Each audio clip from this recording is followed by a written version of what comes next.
All right, so we're back where we were just a couple days ago, and we have a mission. We get to volunteer for one of my favorite entities, the United States Navy, and yeah, we're just going to go get some pictures and do an estimate for them.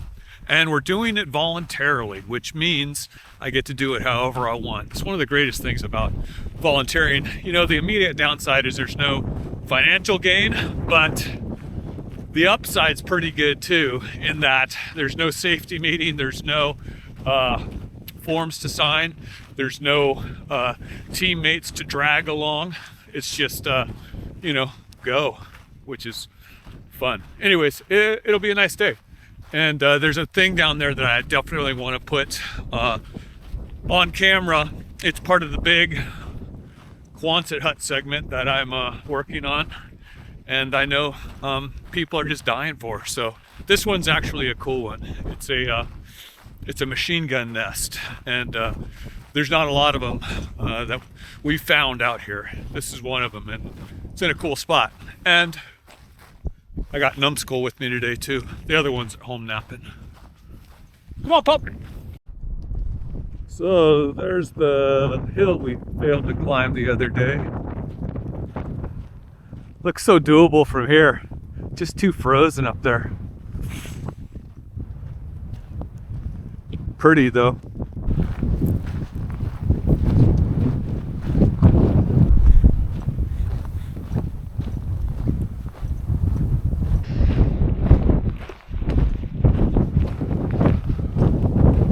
We're heading down to the Spillway, which is where I started working in '99, like a lot of these places. And you know, we finished up in 2022. It's done, but we still we're collecting some photographic data, let's put it that way, for our friends at the Navy. And yeah, so actually last night I got into doing some research, looking for some old maps, ones that I know that I have somewhere digitally and just haven't had a hard time finding. But while I was doing it, I found a bunch of stuff that pertains to that hike that we did up that hill. I mentioned it as we went through the valley here, and I'll turn the camera around again, but as we went through this area, I talked about the smoke pots and how they would, you know, they had a depot of fuel and other things here, and they had these smoke pots and smoke generating machines to cloud the valley in case of an attack from the air. And I found some really cool pictures of it, and so those will go in there, and I'll throw one in here. But yeah, this is kind of where we're at. I guess I'll put on my mic here in a minute. But there's the rifle range we were talking about over there, and then this whole area I'll kind of show you what it looked like in 42, 43.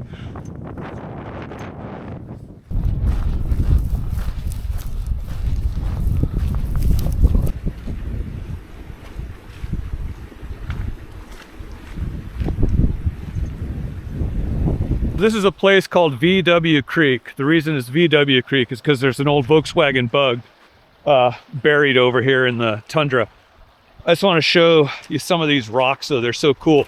They're really iron rich, and some of them worn so smooth and shiny by the wind, rain, ice, and snow. Like, I don't know if this will pop all that well, but there's just such a rich coloring and just smoothness to that. It's really clear in the water today too. What are you doing? What are you doing, you silly dog? Oh, you got something, huh? Something smells good. Yeah, you're gonna show me how clear the water is.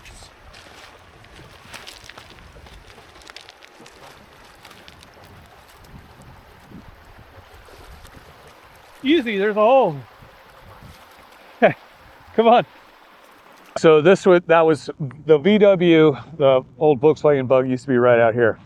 And we used it as a as a landmark, as a way to get up to an area that we worked before. So as a for instance, like one of my jobs one morning, like late fall, probably early 2000s, is I had to show a team how to get up to this area way up, kind of in that snowy area to the right there. And I just didn't have time to wait for them because I had to get there to show them how to get there and then get back across this valley to way over that ridge you see there of snow. So anyways, I came out before dark, before light, and just put in pin flags so they would know the way. And so I ran up here, up that valley, kind of up over the hill, which I failed to climb the other day, down into a place there. And I marked out the grid for them that they had to investigate, and then left there, crossed a few miles over there. And this isn't to talk about how, you know, what an animal I was, but it's just to say that was the job. I mean, that's what I got to do. That's what I got paid to do, was just come out and, you know, rip. That's fun. Those were always the funnest days, definitely. That's why it's like I like doing this so much.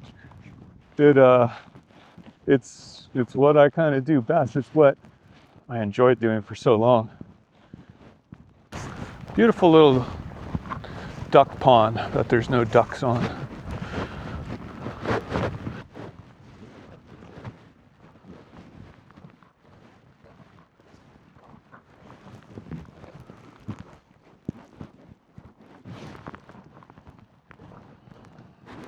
Ooh, that's really green looking. There's some wonderful colors in there, Angus. Make sure you test them all. There you go. It's like a spa day. Yeah, I mean, that's a lot of color for, well, almost March, I guess.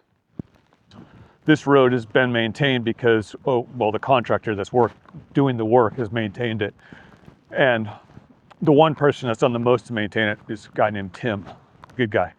But yeah, because the lake, there was a point, there was about 5 or 6 years where we didn't do any work down here at this end. And so the Navy didn't have to keep the spillway open, and the lake could rise to its kind of natural level. And it rose all the way over the road I'm walking on right now.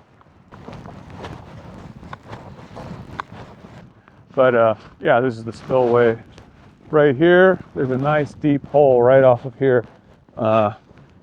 Me and a buddy of mine were diving in the lake looking for a plane. Didn't find it, but we were doing some readings, and over here there's a super deep hole. And so yeah, we put in a bridge so that we could work on this side, because the area that we worked down here was going this way about 1.5 miles on the seawall, and then we'll hop up here and I'll show you kind of from up above what this looks like. Plus I got so much aerial imagery of this. Water's moving through here pretty good. This is tricky walking, and it's really tiresome, and once you've done it like all day long. But these really rounded kind of cobbly rocks, they don't give you a lot of stability. And so this is what we're looking at. You can see how the water is escaping, but if it rises much higher, it'll have a lot harder time escaping. And yeah, so what we're looking at is how much explosives would it take to blow this thing open so that there's an actual run of the water, being able to get right down to the ocean. You can hear the water flowing beneath us, beneath the cobbles, and down to a gently rolling sea, huh? It's beautiful, isn't it? Yes, there's a Adak. The old Loran station is over there.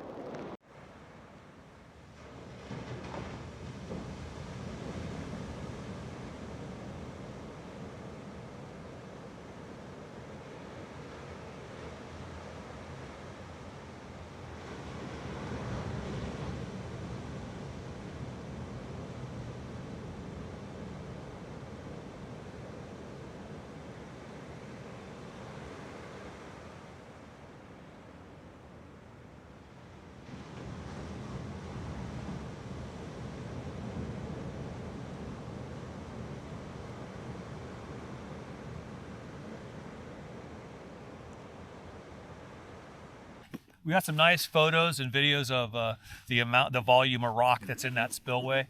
So the Navy will be able to decide how much bang they need to bring to blow it open and keep the road open for another year or so.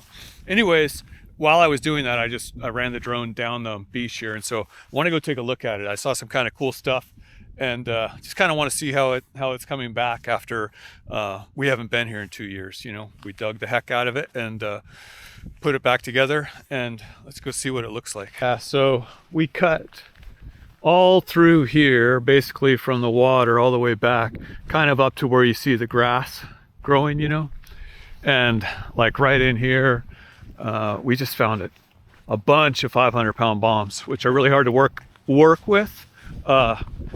In fact, we had to do it with remote excavators, which I've got some good footage of that. I'll throw that in there.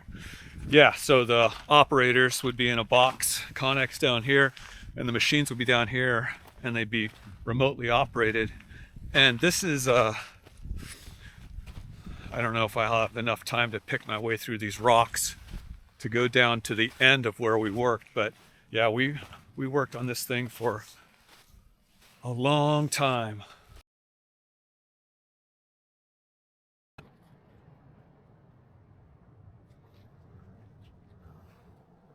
We're heading up in this grass here, just a little ways up here. This was a site that they found doing the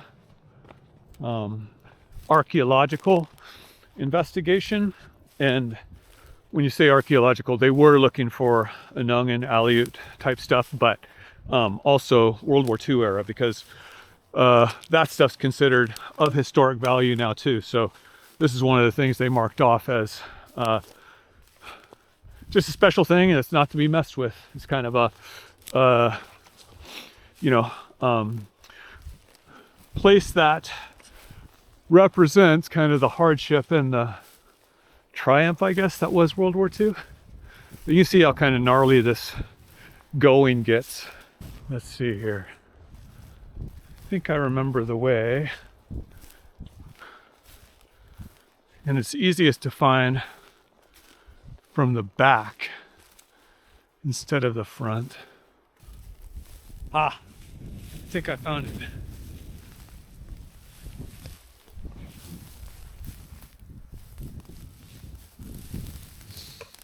There's definitely a kind of a cutout here, right? There's a couple of right angles right here, almost. And this is not it though. This is a good view of all the shot holes. You see them down there? And so yeah, we investigated all of those, and we dug a bunch out over the side here on the seawall, which we just looked at. And now I gotta find this goddamn machine gun nest.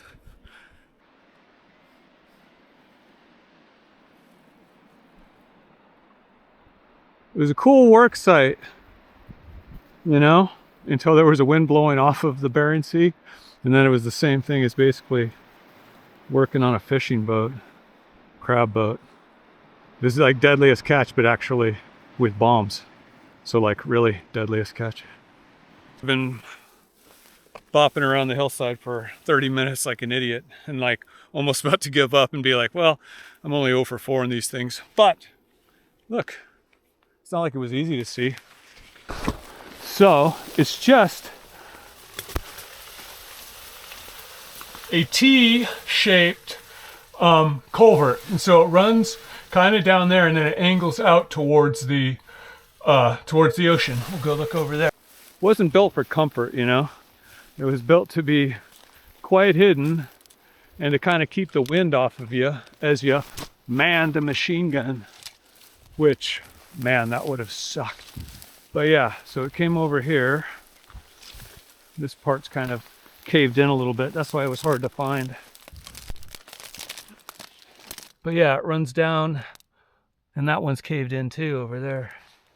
And this one's filled in with silt, but this would have been your view out, so you could, you know, sweep the beach from there to there. providing anyone was desperate enough to try and land on this beach. Kind of a crazy spot, you know, to spend hours at a time.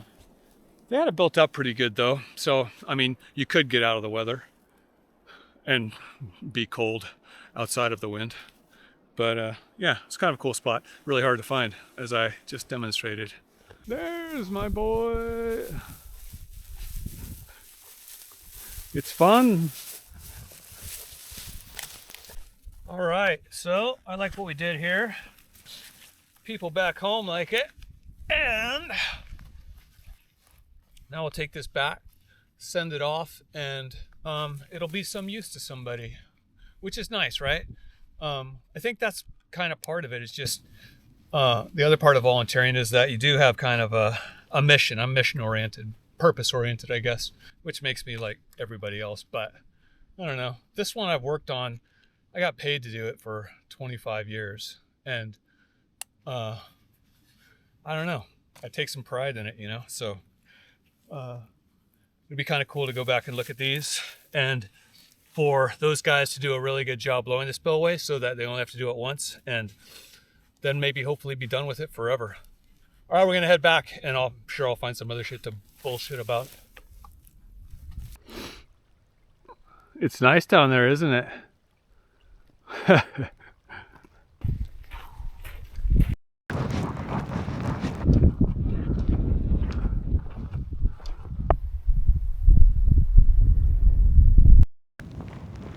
It does leave you speechless, you know?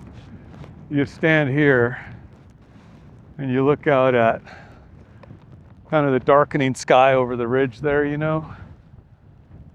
Running right up. I mean, that's heading our way, so we're not far from the car now. The way I'm doing kind of these things where it's like, I'm just making them up as I go along. But I'm finding as I do research on the one, like looking for old maps and photos that I kind of remember, but don't remember exactly where they are. So you have to go through a lot of archival photos, maps, things like that. And it's like, they trigger something that I did in another one or one that I want to do. So it'll be fun. But this one, I have some cool stuff with that. So that'll be part of the one where we, you know, failed to climb that hill. And this one will have stuff. They'll all kind of overlap, interweave. And I think that's cool, right? It's like every time you tune in, and I'm probably talking to two people here, but I don't know, you learn something. See a thing maybe you haven't seen before, because be honest, man, I've been doing this a long time, and I've run into some stuff that I haven't seen before. So it's a great thing about being here. All right, I'll see you next time.